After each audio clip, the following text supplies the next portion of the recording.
It's still happy hour with John Gaskins. This round's on me.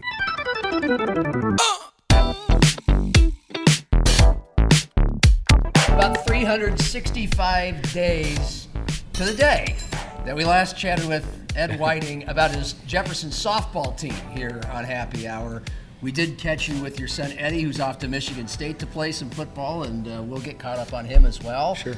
But the reason is just the same as it was almost exactly a year ago. The Jefferson Cavaliers are state softball champions. Congratulations. Yeah, thanks. 23-0, 33-game win streak. The average score of their games this year was 12-1. I added it up. I think I was close. 269-27 total. 13 shutouts. 14 times you won by 10 or more, including the state championship game on Saturday against Washington, 11-0. So that's the very definition of dominance. I know you're proud. I would hope that you would get some downtime to sit back and enjoy it, but no, you're hitting the road for Kansas City for some club softball tomorrow, Yep. right? It never stops. Yeah. That's the way kind of softball goes. Yeah. You were the number one team heading into this thing, but we'll put it in the whole big ball of wax. It certainly feels like this is what you guys were expected to do. It's easier said than done. So what's your feeling, your emotions after getting it done? Yeah, I mean, it feels really good. Girls, they showed up all year. They showed up in the off season. They worked their tails off. They knew that following last year, they were going to have a target on their back, and they knew that was going to take a little bit more, and they took care of business. They did. 18-0 was the combined score of those three games in the state tournament. And there were plenty of people who contributed, and we'll dive into them. But what was the hallmark of this team? What made them special? You know what? The reality is they're just a complete team. We have a roster full of a bunch of really good players, and a bunch of really good players that you didn't get a chance to see this last weekend that are ready to go when their number's called. So the complete team, when I say that, really dominant in the circle. Team ERA of just a little bit over 1. Our ace, Ty Debricks, was under a 1 ERA for the year. But the reality is that pitching staff did a great job all year. We were able even to get one of our freshman pitchers in the semifinal game to close it out for 2 innings, which allowed us to keep Ty fresh, have her ready to go for the championship game. I didn't take her out of the lineup. She had to hit still because she does that well. Yeah. She started off day one. We're kind of in a little bit of a lull against Lincoln, and she had a 2-run shot to get us on the board, and that's what she does. And that group with Taya, Mac Bierman, and Madison Kroc, I'd put them up against anyone. Yeah. I'd take all 3 of them back. And I get them all 3 back next year, so we're pretty excited about that. That is pretty cool. By the way, Ed Whiting and I are at Shenanigans on the west side of Sioux Falls, 26th and T. Ellis Road. We really want to thank Andy Rose and the staff for having us over here. Probably won't be the first time we'll be hanging out here in the near future. It's Ed Whiting territory, Yeah. Neighborhood bar, and they do so many things for youth sports, high school teams here, right? Yeah, they do. They've always been great supporters of all of the high schools. Kind of felt when Jefferson opened that we were trying our best to take it over if we could, because it sits in our district at Jefferson. And the divide is just right over here. Oh, it is. So we're kind of in that weird estuary here, where we got some Roosevelt fan gear and we got some Cavalier stuff, and they've done a really good job of supporting us in our infancy of our school opening. I've noticed they've held events either to raise money for a charity or a cause, or probably hold plenty of graduation parties and stuff like that here for both Jefferson and Roosevelt kids. I mean, you went to college at Augustana, obviously, so you can probably remember well the days of the old Shenanigans, which was mall bar. It was. I wasn't carefree in my 20s. I guess I was in my late 20s when I first moved here. But I have friends who remember those days. They say it was I'll meet you at mall bar. Yeah, So, that was the old Shenanigans. Yeah. And they brought the vibe over here, and still different location, but still the same fit. great place to come watch a game, awesome food, and and we'll get back to the conversation about Jefferson softball. You mentioned Taya Deverick, so we'll start there because it's such a pitcher-oriented sport. She played 2 of the 3 games in the state tournament. She gave up 3 total hits in about 10 innings. So dominant, and as you mentioned, you get her back. Didn't allow a base runner until the top of the 4th in the championship win over Washington.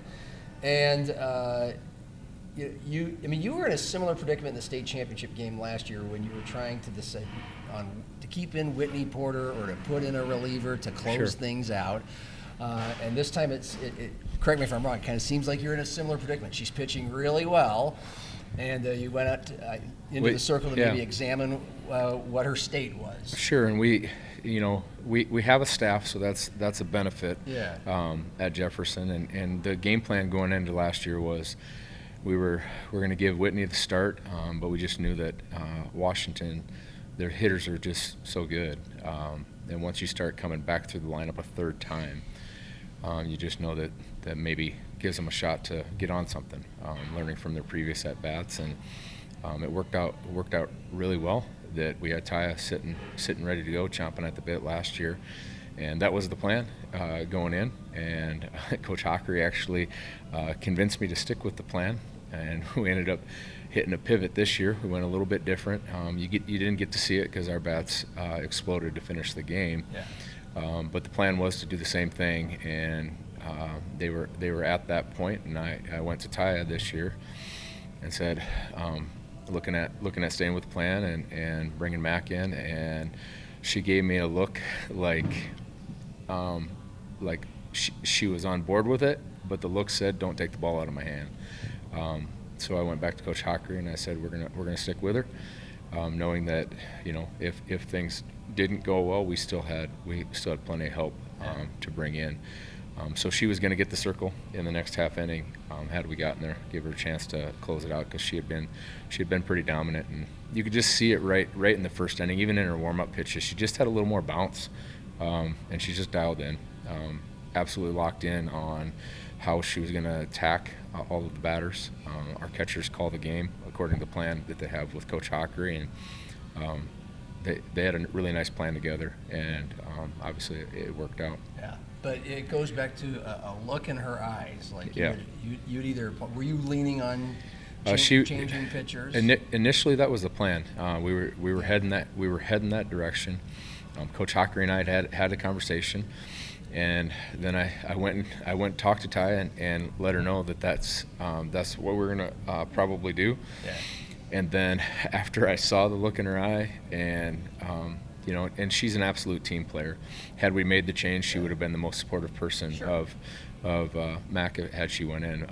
But then I went back to Coach Hawk and I said, she's keeping the ball. She's ready to go. So she didn't need to say, no, really, I want to stay in. No. I got this. It was a look, and I just think that's maybe I'm overblowing it, but it seems like such a pivotal kind of example of a pivotal moment in the game, a classic example of being a coach and a human and knowing instincts based off of body language. Yeah. And so when I read about that in Trent Singer's story at Sioux Falls Live, I think how much does experience in 15, 16 years of softball for you? Obviously, you've been a football coach for how many years now? An assistant coach? Yeah, about forever. 23. Forever, yeah. 23 years. It's almost as much of a message for younger coaches at any level. Just how important a cue that can be. I think some of that comes down to I guess maybe that's a defensive football coach in me. It's you have a plan. You have to have a plan. Yeah. But the reality is you have to be able to adjust to what's happening in front of you, and that's a little bit more, like I said, of the defensive side. It's you don't know what play the other team called, but you got to get a feel for how things are going and what's working, and got to be ready to adjust the plan.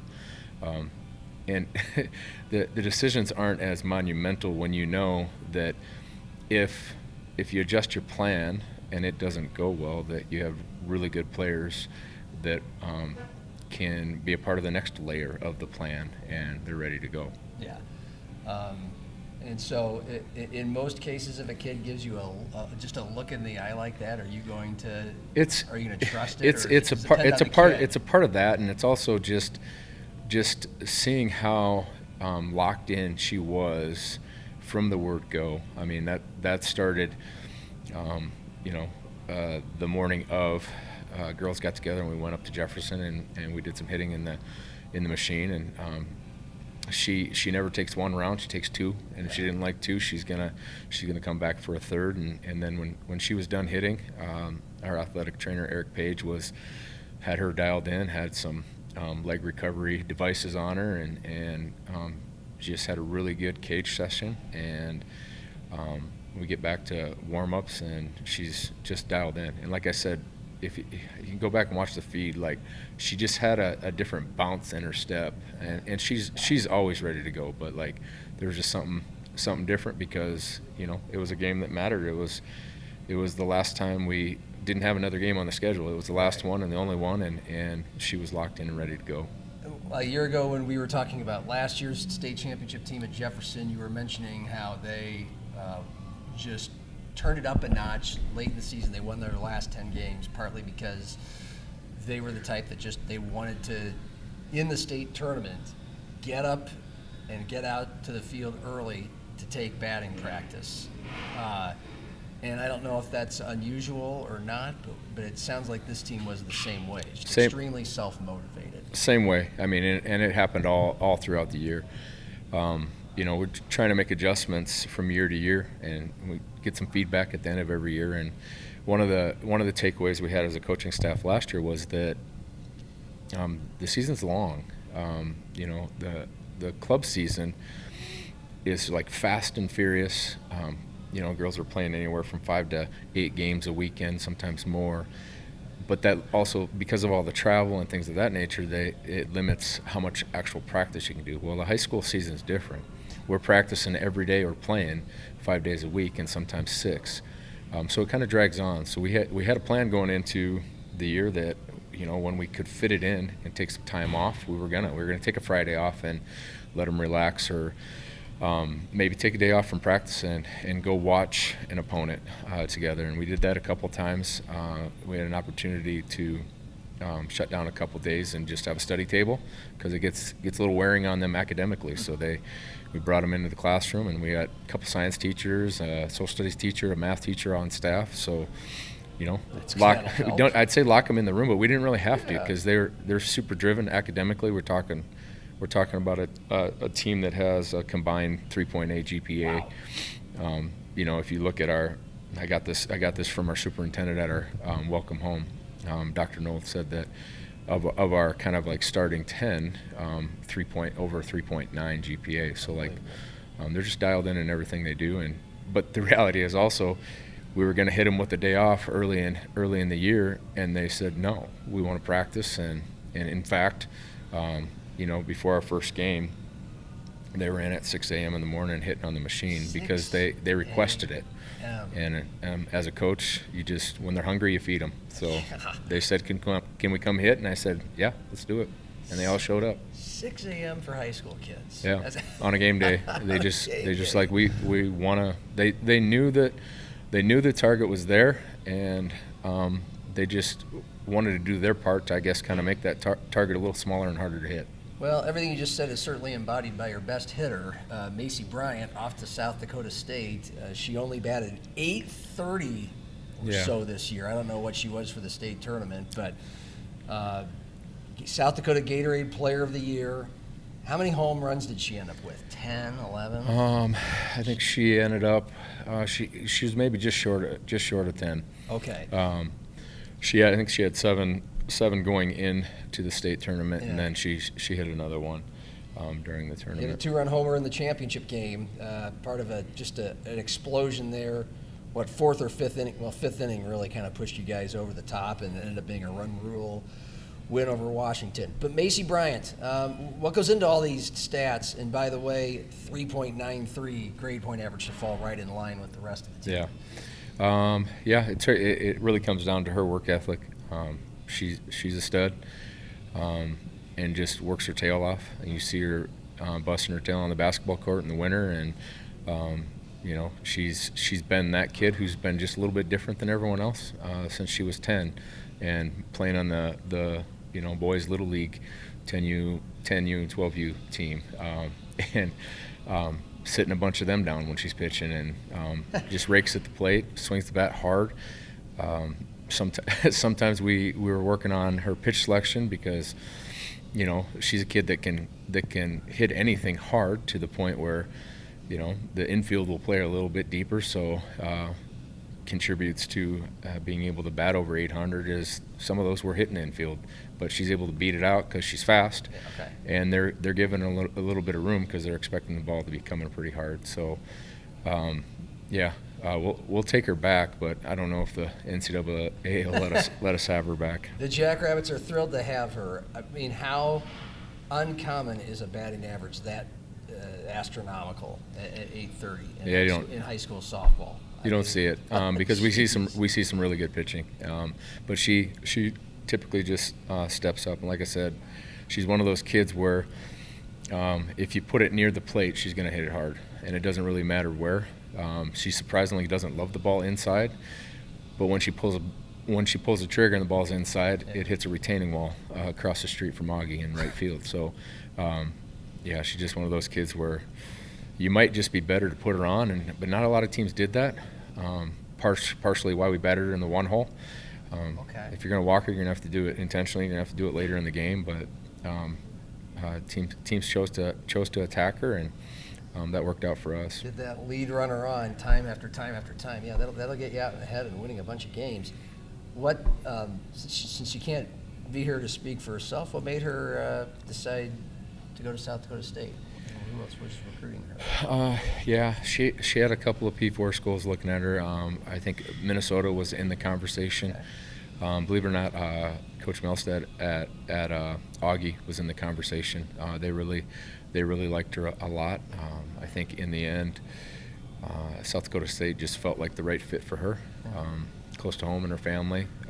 That's part of why we ended up getting her at Jefferson. She wanted to be close to her family. Her mom's her school nurse, and her brother played quarterback for us this last fall, and allowed her to be with them and finish her last 2 years with her family. And I think that's a big part of things. Yeah. In the end, she really, I think, liked the staff at South Dakota State, and they liked her back. So that's kind of how that recruiting process goes. It's kind of almost like dating. You guys it's got to be the right fit for both parties, and I think they're super excited to have her, and she's really excited to go there and be a Jackrabbit. Did Greta, once Greta got to Minnesota a couple weeks ago, try to reach out? I don't know how, because Macy is signed and committed, so there's probably some tampering things if that were to happen. But and I haven't had a chance to speak with Greta since she's taken leave. They're busy putting their things together, and then in the middle of their recruiting season, the portal just opened.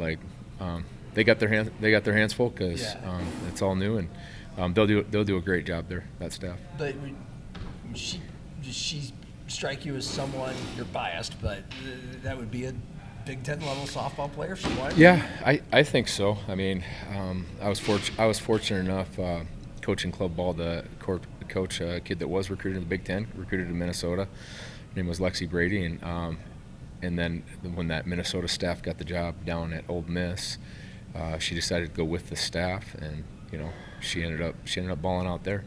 She was one of the top catchers in the SEC, and at this time last year, she was the all-time home run leader at Ole Miss, and right. And Macy can do very similar things. Those two are very, very similar in terms of their work ethic and their approach, and so yeah, probably biased, but also the proof is in the pudding. I mean, she can swing the bat. I mean, even in the first inning, Washington, a hot shot up the middle and diving catch, and we get to see that every day in practice, because that's how she attacks practice too.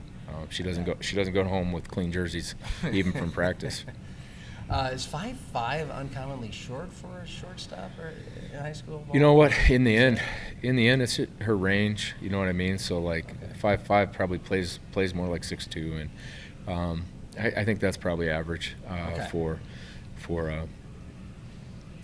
in the softball world. All right. But like, I wouldn't get too much caught up in how tall she is. She just Right. yeah. Yeah, obviously. I'd love to go through everybody on your team. Obviously, we're not going to have time, but you had a big home run from Brooklyn Herrera. That one ended the game against Washington, clinched the state championship. But I guess I'll hone in on her just because what a moment when you don't need to go all 7 innings. You just do it right there on a home run. So Yeah. take us back to that moment. Sure. That was the end of the game, the end of the season, and a second straight state title. Yeah, I mean, I've been coaching Brooklyn now for 4 years, and Brooklyn's great kid. We have a really good relationship. She's actually my backdoor neighbor, and I remember when she was 10 or 11 years old, and before this high school softball thing was even a thing, and she's just out in the backyard banging balls in the bow net, playing catch with her stepdad. That's who she is.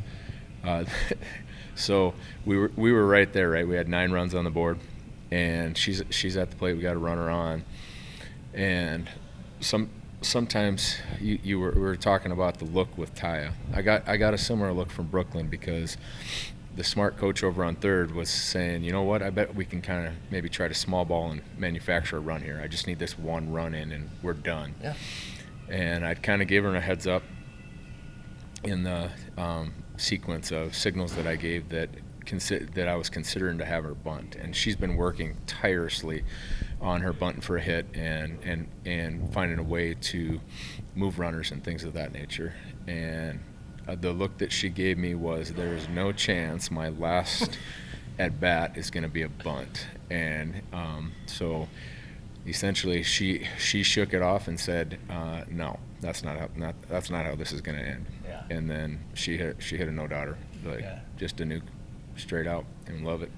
So that and the beauty of that is, the run that came in before her was the winning run.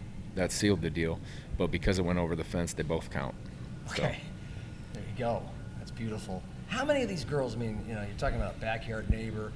Have you coached and known for years and years and years and years? Coaching in the club world, you end up kind of like knowing all of them, right? Yeah. Whether you're coaching against them or you're coaching them on your team. So it really comes down to just because we see them so often throughout the summer, and the reality is they see each other, right? You look at like the relationship that our pitcher catcher have. Taya and Bella play on the same summer team together, so they just know each other inside and out, and they play on the same team with Desiree over at Roosevelt, outstanding pitcher. I think she's going to South Dakota State as well. So that's maybe the softball junkie in me. When we're supposed to be playing 7 or 8 games in a weekend, you're still going to find yourself watching a handful more because you just know the kids. Okay. I mean, is it like you're headed to Kansas City for a club tournament? Is there a part of you that was, can I get a week here? Can I get 2 weeks? Or? I don't know. I blame my wife. She got me into this. That's right. I want to go back to that because we talked extensively about this last year, but for those who missed it, explain again how you did kind of get into softball coaching. It's been 16 or 17 years now, and for those who don't know, 4 seasons now it's been sanctioned by the South Dakota High School Activities Association. But your wife was a softball player at USF, correct? Correct. Yeah. And you'd been a slow pitch, Yeah, softball I was a slow player, pitch softball player. There. Yeah. You guys started it like as youth co-coaches, and then we were co-coaches. She talked me into it. And I don't know. There was a moment when I don't remember if I told this story last year or not, but we were pulling into Aspen Park out at Brandon, and I have a daughter that's on the team right now who's a freshman for us at Jefferson, and she was a young kid, right? And we just lock her in the stroller, and she's sitting in the dugout while we were out coaching the bases, and we're pulling into the parking lot, and she started kind of like losing her mind. She said, "Not the stroller, not the stroller." So we kind of looked at each other and said, well, one of us has to stop and make sure that we're taking care of taking care of the younger kids. And I thought that meant that I would get that duty, and she would keep coaching. Yeah. And but she said, no, you're actually a coach. I'm not, and you're good at it. So I said, okay. So I took it, and then you just dive in. I mean, it's like anything. You just all over YouTube, and you're out watching games and doing as much as you can to know what's going on and how to get the girls in the right position. So You must like it a little bit. yeah, I like it. It brings a lot of joy to my heart. It's different than coaching in the fall with football players, but it's a good different because there's just different energy. There's different ways you have to kind of approach how you coach, and that's, I guess that's true of coaching in general, right? Yeah. You gotta coach the kids that are in front of you, and to do that you gotta get to know them. You gotta learn who they are and how to reach them, and it's a nice change. In what ways is it different, especially in a good way? So film sessions are different. When you have a film session with a group of girls, they are so I guess involved in wanting to make sure that they're doing everything the right way, and sometimes that can get a little bit emotional, or it can get a little bit tense. But you have to tack it with, hey, we maybe lead off and say, this isn't personal. We're just trying to get better. And but whereas the boys, you can kind of get after them a little bit harder in terms of, a film session in the fall is really can be very critical, and the boys take that a little bit different, and maybe don't internalize it as much. The girls do, but that also speaks to just kind of their passion and just kind of the differences between. But in the end, they're all athletes, and they all are competitors, and they want to work hard. You've been coaching your daughter, who's a freshman. What's her name again? Her name's Finley. Finley, that's right. So was there any difference coaching her on a high school team as it has been on youth teams? Did that add anything, significance to your coaching the varsity high school team this year? Just, you know what, I absolutely have enjoyed coaching all of my kids, and I've had the pleasure to coach. We have 5 kids. Yeah. Started with our oldest daughter, coaching her in softball, but coached them in basketball. Coached Coles Root over at O'Gorman when I was there. Talked me into coaching the 5th grade basketball team, and had a lot of joy doing that. Had an opportunity to coach again the other kids. Finley's been the one who's been a little bit different, because she's kind of always been that one who was just like in the wings. I don't know if there's a more competitive kid, but she also understands that there's dad and there's coach, and she knows the difference between those, and she knows that she's not going to get any more than what she earns, and she shows up and works hard and does her best to try to earn a spot. 2 older daughters, college age, right? Correct. And Eddie's heading off to Michigan State to be a freshman football player. And then you have Finley, and who's the other Finley, one? and then, so we say we have 4 scholarships and 1 walk-on. Yeah. So then we have Jackson. He's a 9-year-old. Okay. Yeah. Is he showing some signs of? Yeah. You know what? He reminds me a lot of Eddie. Okay. He's just kind of a long, athletic kid who's trying to figure out how to be long. Yeah. So it's always fun when they're at that age, because he's usually taller than most people, and trying to figure out how it is he's gonna get into his legs, and but he's super competitive. Well, even to the point where they had to stop the championship game at one point because he was out in the dugout and had his head poking out, and the umpire's like, he's got to get his head in there. But he's right there with it. All right. And he gives me the breakdown after every game. Well, that's awesome. Yeah. Does Jen still do that too, your wife? She does. Coach never leaves. Yeah. So that's always interesting, because she still absolutely knows softball, and she's I think the kids probably get their competitive nature from her, because when things are going well, or maybe not, maybe going the other direction, she's probably one of the more vocal people and super competitive. Not a bigger cheerleader for the Cavs or whatever we're doing. Yeah, love her to death. Love her competitive side, but she also knows that, you know, hey, we're talking as parents of Finley right now, or I'm talking to the coach, and we're able to separate that pretty well. So what's that aspect like after Friday night football games? Is it different? Is it different wins or losses? It's not, because she's in the end. In the end, she's just super competitive, and she's the one I'm looking for after the games. Yeah. And, at the state championship game here this weekend, I wasn't sure sometimes they're particular about who can come on the field and who couldn't, but Mr. Stadium found a way to get her on the field, so I was able to catch her before all of the hoopla outside of the dugout, and it's always good to see her. And she always holds me accountable for the decisions I make, and that's good. I appreciate it. Well, there's all kinds of decisions you have for all the time, especially in those football games.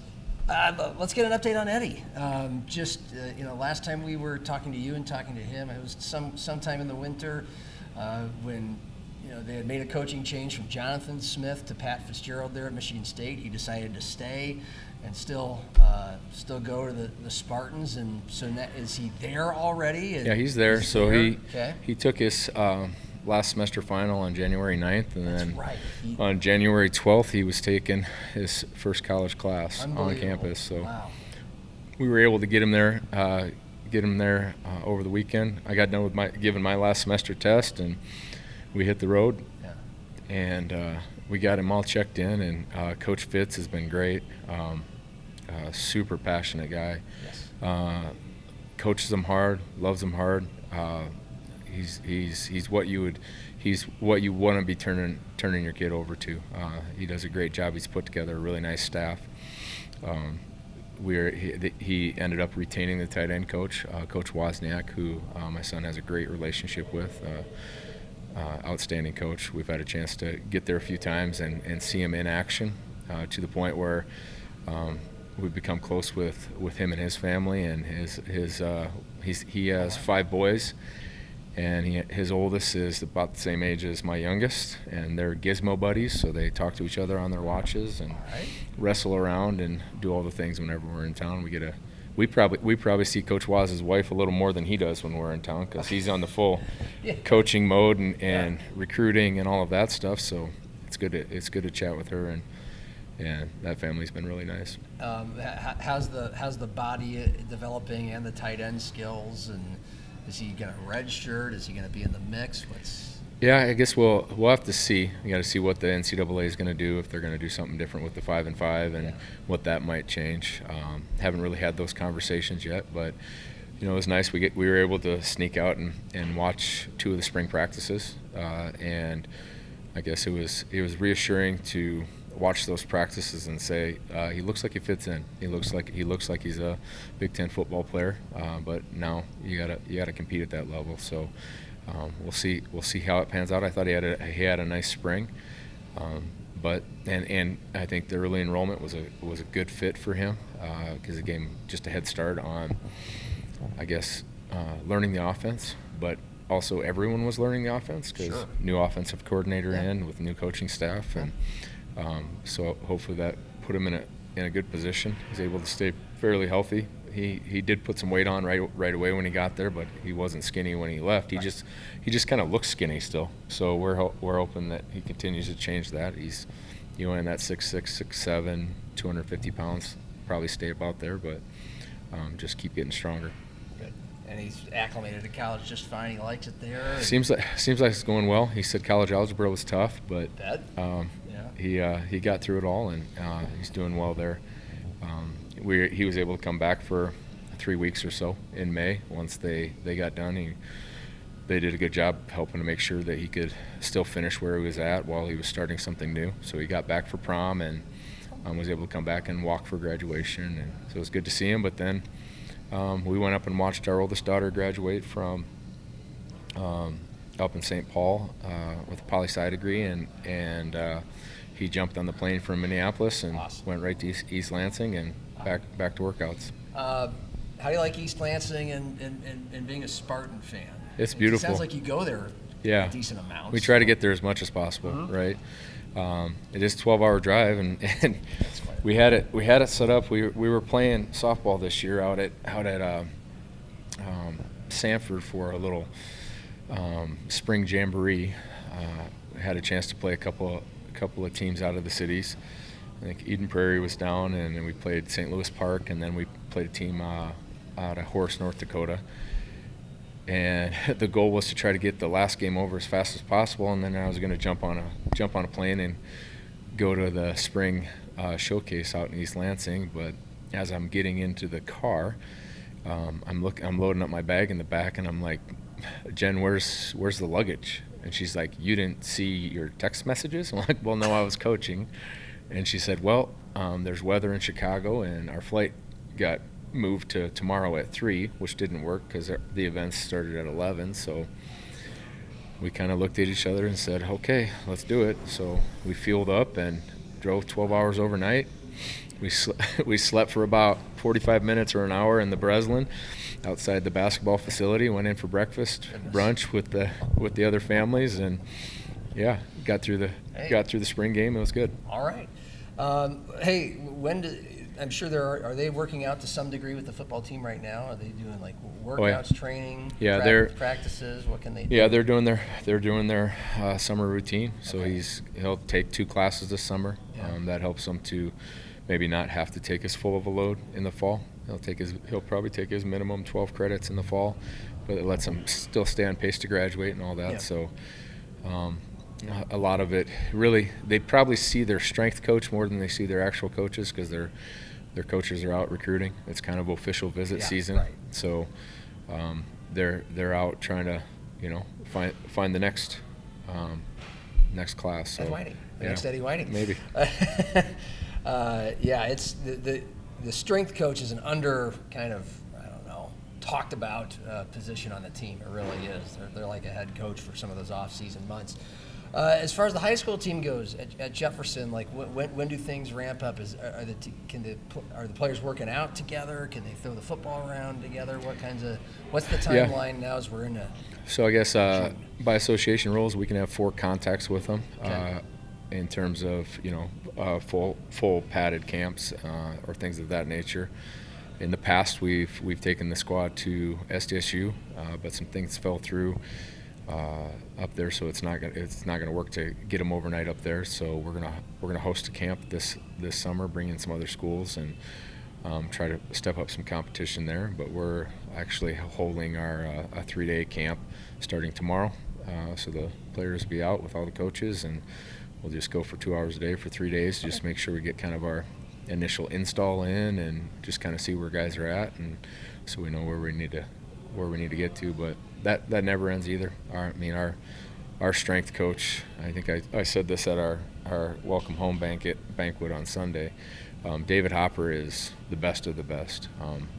They don't get any better than him, and Orthopedic Institute provides our athletic training staff, and I don't know how some college hasn't pulled him away, but he is the absolute best in terms of strength and conditioning, and to the point where our softball team's in 3 days a week, and he's got them locked in. We're talking about I think we hit over 35 home runs this year, and that doesn't happen without a strength coach. Sure. So he's got the football team and really all of the activities. He's got a slot for all of them, and he does a really, really, really nice job. You guys at Jefferson finished 8-3 last year with an amazing win at Brandon Valley. Was that quarter? No, that wasn't quarterfinals. That was our last regular season game. I remember that, and that was, obviously, that was in Brandon. They go on to win the state title, so you're the only team that beat them all year, I think. So, and then you run into the freight train that is Lincoln in the state semifinals, but that was a what was it, a 42-35, 42-34 game? Yeah, and it was really kind of a competitive game throughout, and then Brody showed up. Yeah, Brody. Only one more year of him. Yeah. I'm sure you're not looking forward to the year, but he's so good. Yeah, but what kind of shape does it feel like for your defense and for your program heading into 2026? Yeah, we're gonna have a bunch of new faces on the defensive side, but the beauty is we roll a lot of guys throughout the year. So we have a bunch of guys that will be competing for some new spots. Our secondary was very senior heavy last year. I said, but that's the beauty of high school sports is you graduate seniors and then you get new seniors. And when you have a program that really kind of operates on kind of just standards and being standard driven, they kind of just pass the torch. So I'm excited about our ability to be competitive next year, but we still got some work to do. How would you describe year one working with Eric Struck? Coach Struck is awesome. He does a really good job. Like his offensive mind, which also helped us maybe tap into Lincoln a little bit because they're running a lot of his stuff over there. But he does a really nice job of bringing the juice. He connects with the kids really well, and it's a different pace of play than maybe I've been used to in the past. All the way back to let the air out of the ball under the Keeter years to, Coach Benedetto was more of a mix of different paces. We'd go fast at times, but then slow down at times, and formation people. I try to formation people to death, and Coach Struck just wants to go. The last play isn't over yet, and he's already got the next one in, and he's ready to go. So that makes practice fast, vigorous, but it's good. Pace of play is good, and we sometimes have to have conversations about, hey, maybe we should pump the brakes here. And I think his deal is, he says, we're going to do what we do, and we're just going to do that all the time. So I can appreciate that. Yeah. It just means when we are on offense, the defense needs to rest hard because we're going to be back out there quick because his pace of play means that the offense is going to score fast, and now it's time to go back out and play some defense. 7 of the 11 games last year, you guys gave up 14 or fewer, and then when you played some of the more higher-powered offenses, those were shootouts. But for a guy who, you've had so many great defenses, you're incredibly well-respected all over the Metro from your years at Roosevelt and Jefferson, and with the clear identity of, you don't mind being aggressive, you don't mind blitzing, having to coach that very specific nuance of an operation where the offense wants to go all the time, the defense doesn't get much of a rest. Has that made you have to adjust anything philosophically about how you call plays, or how you set up I don't know if defenses? it's as much of that. I think in terms of philosophically, we try to do what works best for the kids that we have. Yeah. But you can also talk yourself into anything. You can rationalize it however you want, right? And we got 5 guys that can cover, so let's just play man and send some cheddar at them. But then you can be also like, well, guys can't cover great, so why don't we just send a bunch of pressure and make the ball come out faster? You can spin it any way you want. Yeah. But I will say that Coach Struck's mentality in terms of his pace of play definitely is a nice marriage with the style of defense that I like to play.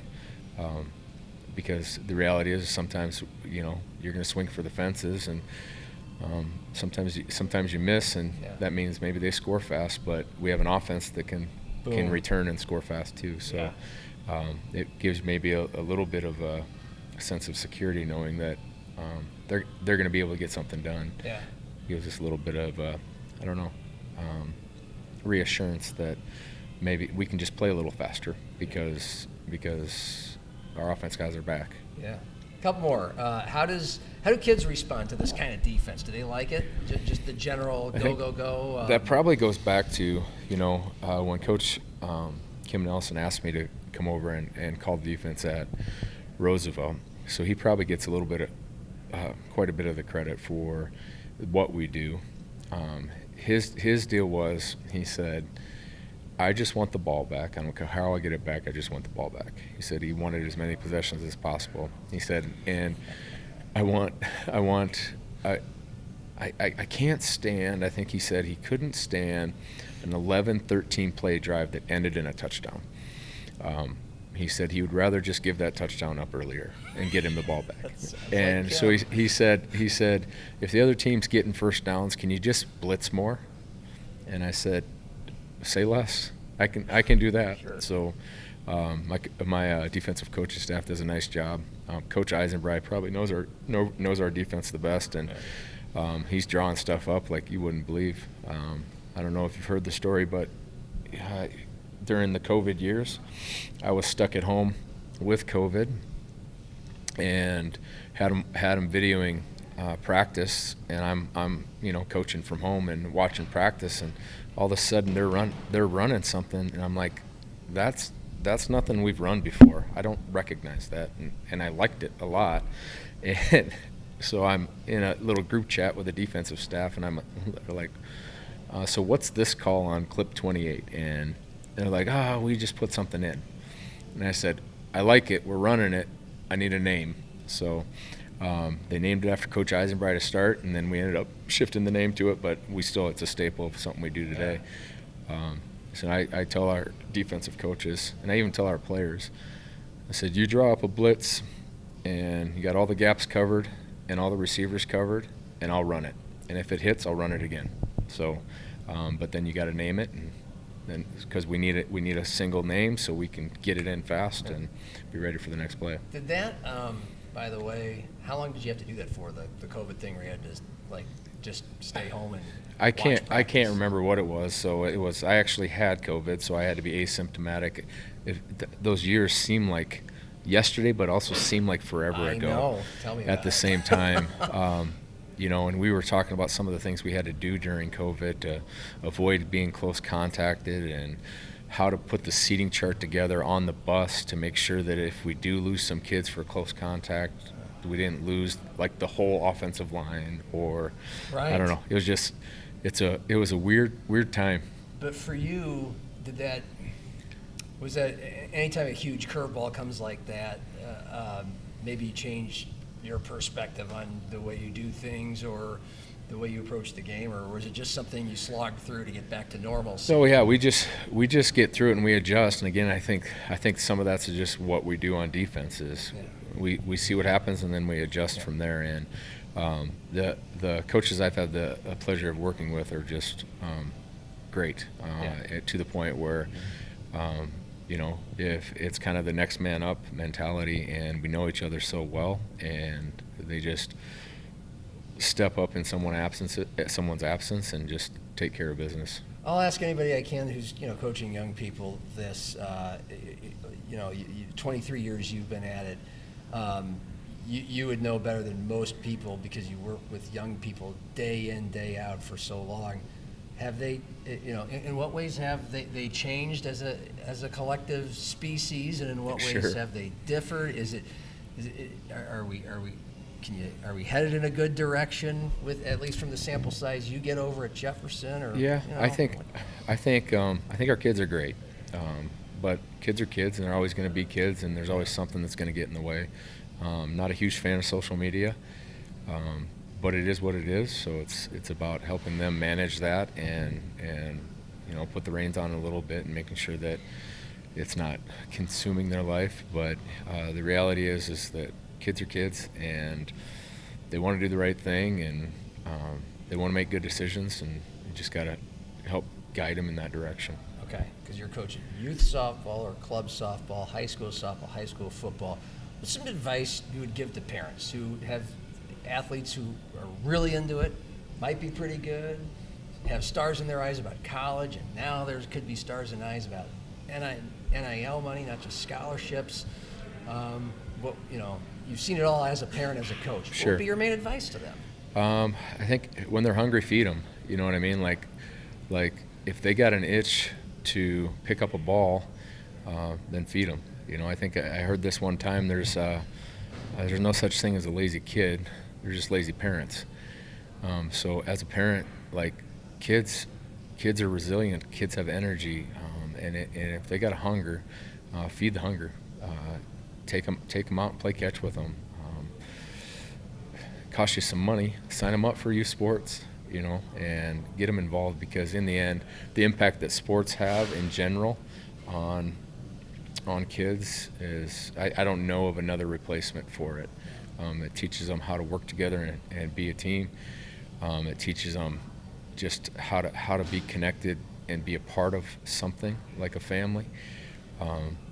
It teaches them how to deal with things when they're not going well, and how to rely on each other and find find the silver lining even in the face of failure. Like how do we move forward and get better? And I haven't found anything that does that better than being involved in sports. Very good. Are you always this mellow? Yeah, this is me. This is the way This is you me. coach? This is the way I coach. Well, sometimes we have to get a little bit, but Yeah. then it means a little bit more. Yeah. Oh, there you go. Because you think of the defensive guy, especially, and it's kind of like, wow, this is not quite that guy. But Yeah, it just calming the storm sometimes is, I don't know.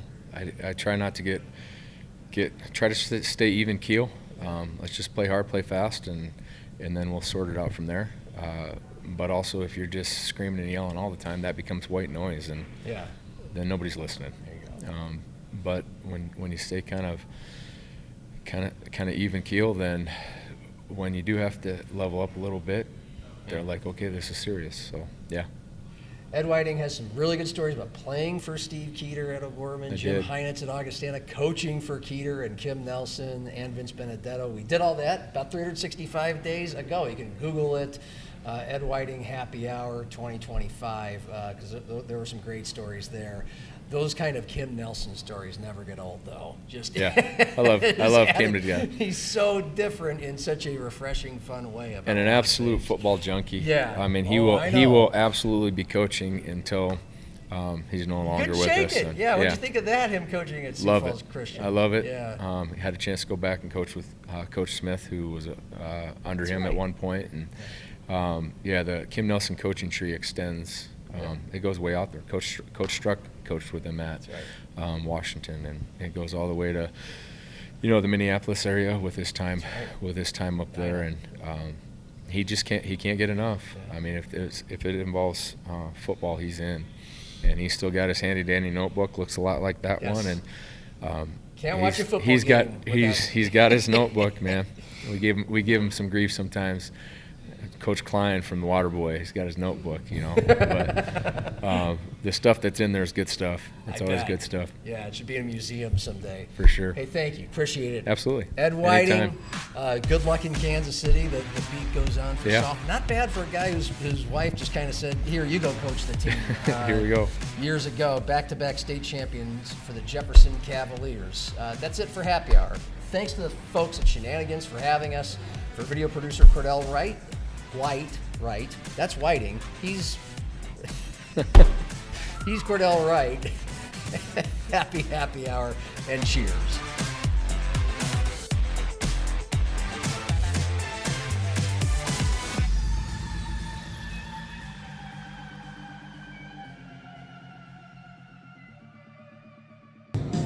You need anything else, John? No, I think I'm good, Greg. I think I'm going to tap out. All right. Have a good night.